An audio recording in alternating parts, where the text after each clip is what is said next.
从1991年开始到中国，我50多次到这儿来。我在中国工作了，到每个省不包括台湾，都去过了。To spend 10 years in China, I consider myself very lucky. It has made a big impact on my life, also my understanding of the world. I see myself as a facilitator, not a person who needs to do everything, but hopefully provide opportunity for other people to have the same chance that I've had. Well, firstly, I think the most profound observation is the development. The very obvious development is the fast trains and the technology and the method of payments, but really I think the most significant development is the opportunities for the people. You know, in the villages previously, very low level opportunities, but now they can travel, they can eat well, they can send their children, their girls, to school, to university. This is the most profound change. We also had a sister city with Guilin, so I started that poverty alleviation work in Guangxi province. In the Karst Mountain regions, there are a lot of villages living in quite poor conditions, and it was necessary to find new technology. So I worked very closely with the Guangxi Institute of Botany. They had a brief from the government to protect the environment at the same time to give opportunity for the village people, the farmers, to find a better income. One of the things we found was that often the farmers' needs weren't being met because the people sitting in their offices decided what program. So we encouraged the technicians from the institutes to talk more closely to the farmers, ask them what their needs were. One example of a difficulty was, in one place, the government decided they were going to plant many different plum trees, but they're all the same variety. But the farmers knew that when the harvest time came, they wouldn't have the ability to harvest. They had no storage for market, so it wasn't a very good suggestion. So I think we encouraged the technicians to listen more closely to the farmers, and that gives a much better outcome. Listen to their local conditions as well as providing advice.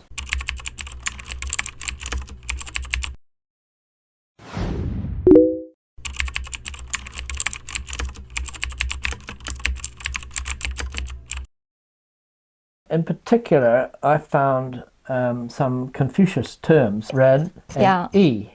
From my understanding, people are born with ren, and I think Rewi was born with ren because when he had the opportunity, he expressed. He spent time in the First World War in Europe, and he saw some terrible conditions, and then he arrived in Shanghai in 1927, and at that time Shanghai society was broken. So he saw a very broken society, and he wanted to do something. And I recall in his autobiography, he was talking to an American journalist. He said, something needs to be done.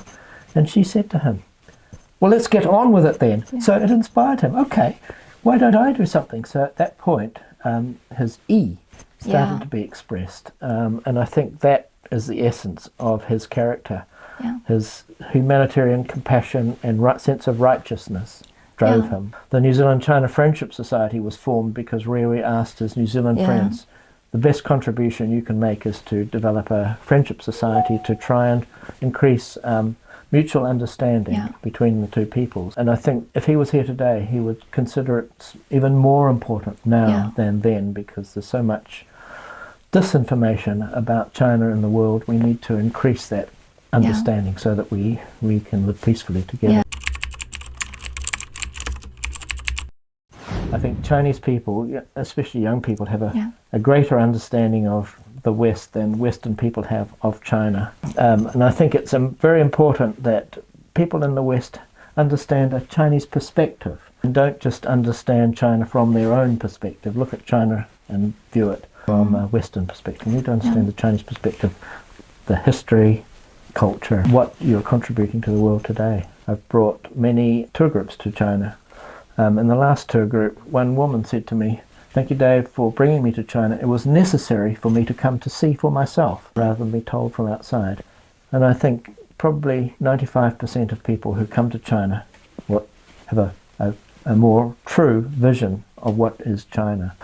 So I think the requirement is for more engagement. The initial engagement is a good start, but then deeper engagement. I would like to see in 2027 people from New Zealand coming to China, young people, and people from China going to New Zealand, not just to visit, but also to sit together and talk together and discuss each other's society, provide better understanding. I think a deeper engagement than just a quick visit one way is important. 新西兰跟中国的关系有时候非常好，有时候差一点点。我觉得我们新西兰的心态跟你们中国的心态差不多，我们非常容易沟通，非常容易交流好交流。对对对，我希望在新西兰我们能给西方国家介绍中国是非常好的国家，中国是和平国家，希望我们能支持中国给世界机会发展，和平的发展。